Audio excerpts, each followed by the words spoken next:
அஸ்ஸலாமு அலைக்கும் வரஹ்மத்துல்லாஹி வபரகாத்துஹு. நாம் இன்று எடுத்துக்கொண்ட தலைப்பு என்னவென்றால் இனப்பெருக்கம்.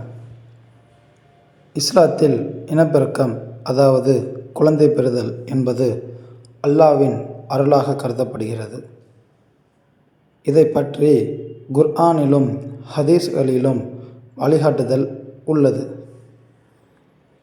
குர்ஆனில் அல்லாஹ் கூறுகிறான், வானங்களும் பூமியும் அல்லாஹ்வுக்கே உரிய ஆட்சியாகும்.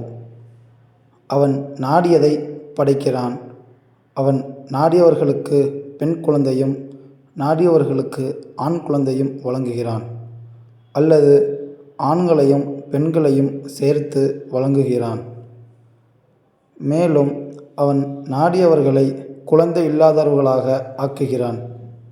நிச்சயமாக அவன் அனைத்தையும் அறிந்தவன், பேராற்றலுடையவன்.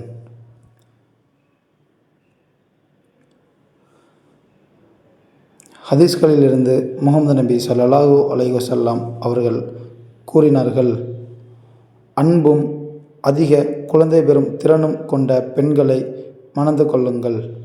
ஏனெனில் மறுமை நாளில் உங்களின் அதிக எண்ணிக்கையால் மற்ற சமூகங்களுக்கு முன் நான் பெருமைப்படுவேன்.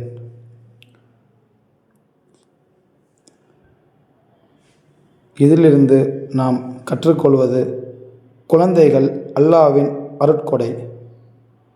ஆண் அல்லது பெண் குழந்தை என்பது அல்லாஹ்வின் தீர்மானம். குழந்தைகளை நல்ல ஈமான், நல்ல ஒழுக்கத்துடன் வளர்ப்பது பெற்றோரின் பொறுப்பு ஆகும். அதிக எண்ணிக்கையை மட்டுமல்ல, நல்ல குணமுள்ள, அல்லாஹ்வுக்கு கீழ்ப்படியும் சந்ததியை உருவாக்குவதையும் இஸ்லாம் வலியுறுத்துகிறது.